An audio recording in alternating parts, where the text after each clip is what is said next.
Saturn, the Bringer of Old Age. The title I would give this video, but people don't seem to be clicking on that, so I'll figure something else out, I guess. Had I used it, it would have been stolen, borrowed from the name of Gustav Holst's movement for this planet in the Planets Suite. I take back my previous statement that I wanted Jupiter to be the longest floor of the tower because it's the largest planet. I've changed my mind and I want Saturn to be the longest floor. And that's because Bringer of Old Age makes me think of like time and time passing, so yeah, it would make sense that this takes the most amount of time to finish. This floor, which I finished off camera by adding a decent amount of gameplay right here, in this area, makes Jupiter about the same length as Earth, but chances are a player will go much slower here than on Earth, since a lot of it you die if you fall. But yeah, this should take around like 10 minutes-ish to complete the whole Jupiter floor.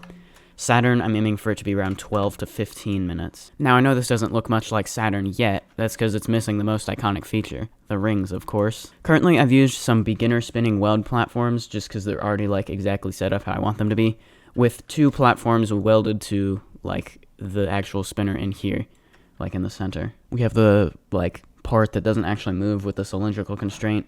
We have this part, which is like the sort of base spinner, I guess. And so I've put 3 of these beginner spinning weld platforms, and we can kind of see how much space, like, to the side it's going to go, which I think will look well, or look good. If I select the outermost one here and press Ctrl R to rotate it 90 degrees, you can see it'll go to right here, like on this side, so that's good. It doesn't go like inside this planet or anything. We're going to have roughly 3 to 4 minutes of this floor be on the rings here, so I guess I should get building the rings. Okay, so I got the rings, or the beginner spinning weld platforms, to rotate properly. I also rotated the planet because it's supposed to be like that, well, by about 27 degrees. This is the only one where I feel like the tilt really matters for the tower. Like, I mean, Earth is tilted by like 23.5 degrees, but I mean, you wouldn't really notice it here, but since there's the rings over here, yeah, that's kind of important. Anyways, I also had to make this a little bit smaller by about 50 studs in each dimension.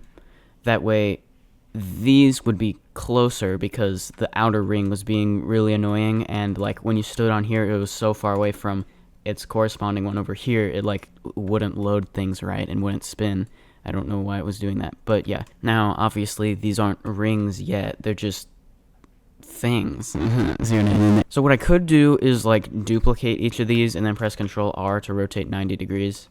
That kind of creates a new client object kind of pointlessly. So if I instead take the 2 spinners, duplicate them like this, and rotate them 90 degrees, does it still weld it to the center? Oh, it does. I don't even have to set weld constraint things. Okay. The only thing that could go wrong now is if, because it's trying to load the ones over there, it's camouflaged. Where is it? There it is. I'm worried this one might break again like it was doing before. Let's find out, I guess. Nope, it is spinning. And the one over here should be spinning as well, which it looks like it is, based on the fact that it's not over there. Ooh, that's not good. Okay, not sure what was going on there, but by just rotating it with the rotate tool, that seemed to fix it. Okay, so now let me select everything with the weld constraints again, so it should be 4 this time. I can duplicate and then use this to rotate it 45 degrees like that. Now it's starting to look a bit more like a ring. So that basically kind of shows you how I'm gonna like make the rings like actually spin around here. So now I just need to make them actually look more like the rings of Saturn. Lots of duplicating stuff and welding stuff and getting spinners to not spin. We have the planet. I know it doesn't look like it's spinning, but when you move closer, it will. This seems to be working fine, except like sometimes right about here, if you're standing like right near the edge, it'll do that. But if you like move closer this way, it'll start spinning again. I could just scale it in a little bit more, but like if you think about it, you're gonna be coming from Parkour off of here. When you're just like over here, not quite to it yet, it's not gonna be spinning yet, like until you jump to it. So like what's the difference between it starting to spin like here and here? Like, this is just not really worth it. I mean, it wouldn't take that long. There's no point, basically. But you know what is the point? The fact that there is no parkour here, and there needs to be. Like I said, I want it to be about 3 to 4 minutes of gameplay here. Okay, some trial and error later, and I think I know the best way to make this be like a button hunt. I think that's what I'm gonna do. As you can see here, it's possible to make a button be welded to a spinner, and it works just as you'd expect it to, except that the button doesn't like actually go down. and that's because the button itself is welded in place. If it wasn't, it would just like fall off, or it would have to be anchored, but then it would stop the whole thing from moving. So yeah, that's just like a minor detail, so that's not really a problem. The way you do that is not by simply welding it together, because like if there's still separated client objects, that doesn't really work. I think it's just because they don't like all load together, so the weld constraints don't really work right. What you do is you take the button model and simply put the spinning platform inside the button model and then weld everything together. Now applying that to here, that would just again be welding stuff, but then there are problems when you try to put multiple buttons on the same spinner, because you can't have multiple buttons in the same model, and they'd have to be the same model for it to like all spin together. I could separate it into different models, but if you remember, the spins like are so, they'll just get so desynced. These are fine to desync, but like these two, if they're separate spinners and they desync, then we have a problem. So basically there can be 1 button per ring. So we're down to 3 buttons from what was previously 10. There's 1, 2, 3. I want there to be more buttons than that though. So we're gonna have a couple of them that are just like non-spinning parkour. It'll just be like a little section that's like up here or something. But let's get the spinning buttons to work right. So first let me just unanchor the button before I forget. Then I'm gonna take beginner spinning weld platform. I'm gonna click its parent like right there. And I'm just gonna click one of the button parts, and then I can go to the button model and it put it inside the part I clicked, which would be the button base. I want it to be a child of just the button model. Now everything here is welded together except for the 2 parts of the button. So what I'm going to do is select this part because that's the most logical thing to weld it to. And I'm going to set one of the parts to be this and the other part to be the button base. Then I'm going to duplicate that weld constraint and change this part to be that, the button itself. Okay, I have no idea why I was duplicating like that, except that there was the client object bool value inside this, which I deleted, and that seems to have fixed it. It also wasn't giving me the warning in the output window, found a double client object, as it normally does when you have like 2 client object bool values in the same item. So I'm not really sure why it did that, but that seems to be the cause of the problem. So now I basically just need to repeat that, adding the step of deleting this client object bool value for the other 3 rings. Alright, so I got all that working. To build parkour leading to this, I'm gonna need to weld more platforms that you're gonna jump across to the main spinner, which that shouldn't be too hard. I hope it doesn't break the one that likes to just stop spinning all the time. I'm looking at you, outermost ring. And because it would be welded to a spinning part that's inside of a button, there's just like multiple layers of ain't no way that's gonna work for like any client objects except like the ones that use like the constraints and no client object script. Like the tilting platform, it just uses a hinge constraint, but like a push box that uses a client object script. So yeah, it just like wouldn't run properly, probably. So I'm gonna first just take a regular part like this, and I'm gonna do this, change the parent to be like that, but then just put it inside beginner spinning weld platform. Now I rotated this back so it's like going straight up, because like if I lined it up with this so that this is a right angle, then this would be tilted.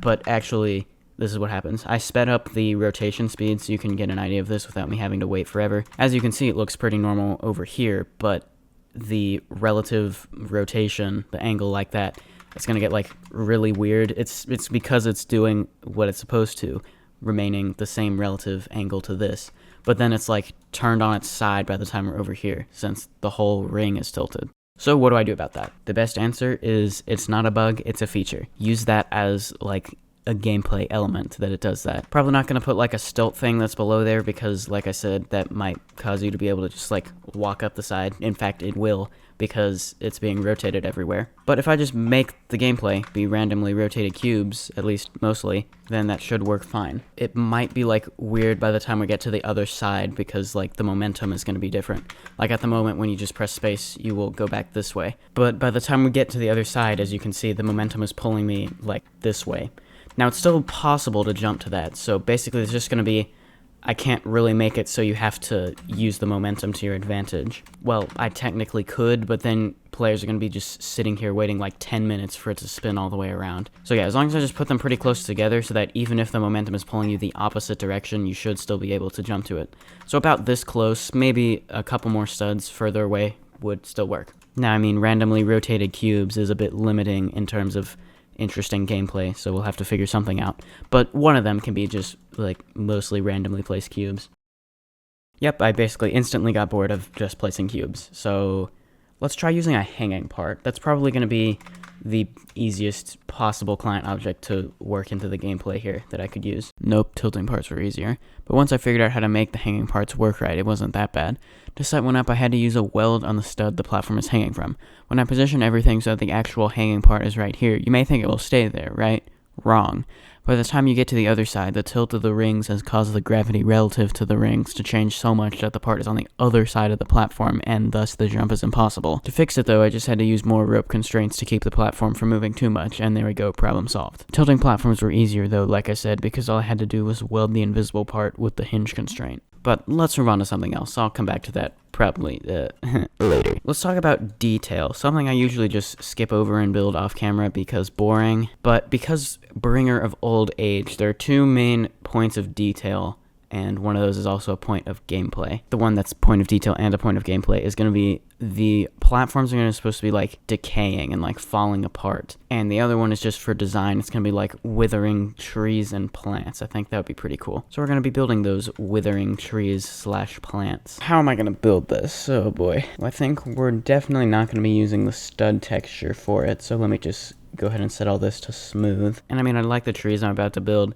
to be a bit more detailed than the Lumber Tycoon 2 trees from here. How I'm gonna do that though, I'm not quite so sure. Let's start with like a tree base, I guess. Then I'll make this like a little bit smaller and maybe like that, and then just line it up so it doesn't look weird. Okay, not too bad so far. Let's see, rotate it, change the size a little bit. Let's set this to a 0.125, and then that way there can just be a slight difference in size here. Okay, well we have tree. The fact that took like 5 minutes to get all those positioned right without anything like going off like this. Maybe not that extreme, but anything like that. This is gonna be so annoying. Yeah, it's safe to say copying and pasting is the only way this is gonna not take years. But hey, if it did, that would be in theme with the floor, wouldn't it? But I mean, I'm still gonna randomize it a little bit. Let's see. The most annoying thing is just trying to not get anything to like hang over the edge. Okay, well we have like 2 like times it branches off. If I do like one more, I think that would be enough. And honestly, I think just making the tree gray is like probably enough for it to look like it's withering or something. Well, gray with no leaves, you know? But yeah, okay, looks like I'm basically still building a Lumber Tycoon 2 tree. But I mean, hey, at least it's more detailed than a cylinder with a sphere on top of it. Alright, and we have a tree. Let me just select everything and press Ctrl G to group it all together. Then just name the whole model, like, Withering Tree or something. Okay, now let's go back to talking about gameplay for a minute. Similar to Jupiter, we're going to have the platforms on stilts, as well as the areas over here. Not sure how many I'm going to do for Saturn, but it's not going to be like as important how many I do, because it's not going to be like each platform has a different theme, but rather the floor as a whole is going to have 3 different parts. The first part is, of course, the rings that I've begun building already, taking about 25% of the length of the floor. And the last 25%, like Jupiter, is going to be like when you're like at the deepest part inside the planet with the metallic hydrogen below you. I don't know if I'm going to do just a timer or rising metallic hydrogen or both, but I do know I'm going to use the song I composed for that, Time Lock 6, which is 3 minutes and 20 seconds or so that's how long that's going to be. So about 25% of the floor. So the remaining 50%, the middle 50%, is what I'm going to build now. It's basically just going to be a bunch of gameplay sort of going up, kind of resembling a tower would normally be, but it's not going to have like a frame though. And all this, which I've already set up like this, is going to be above one of these platforms like this. In addition, as you complete the section, your walk speed and jump power are going to slowly decrease, and so will the like fog end and color saturation. And everything's going to be decorated with the like withering trees that I built over here, and also like clocks and gears. Okay, so I'll start with building like a little bit of gameplay. So I've built that, then I will get decorating it a little bit. But let's see, we can start with something like that, then maybe like a long jump. We'll go like 11.5 studs. So make this be 11 studs long like that, or 11.5 I guess, and there we go. But as I build this, I am sort of keeping in mind that some of this is going to be like decaying. For example, this, I'll decorate that like that, and this, I'll leave the space here. There's a terrible explanation, but you'll see, I guess. Alright, some more gameplay has been built, including this pretty cool client object that you don't get to see right now. So now it's time for design. Okay, let's start with putting like a clock right here. We'll start with a smooth plastic circle like that, and then I'm gonna put like 12 little thingies for, you know, the 12 hours. With them on opposite sides like that, then I would just need to do 360 divided by 12. That's 30, so let me set my move snap to grid to be that, and then just have them both selected, and it'll rotate about the center between those two things. That way, it'll like rotate right. Yay. Okay, so now I want the hands, so I'm gonna do this and then hold control and do that. That way this goes to the center, and I'll just leave that there for now so I can easily find the center again. We'll do the minute hand first, which is the longer hand. We'll make the hands be gray, 100, 100, 100 to be exact. I know it looks like the same color because it's like in the shadow, but with the lighting effect you can see it. Okay, now I can just duplicate it to get the hour hand, the shorter one. And then for the second hand, I'm just gonna do the length about as this one, but it's gonna be thinner and also a different color. Let's go with red or terracotta. Okay, and I just deleted the thing I used to mark the center and moved these like against the wall. There's Z fighting here. Let me just go like 0.02, I guess, and do that. And you know, actually I'm gonna resize these so that they're all like centered like this.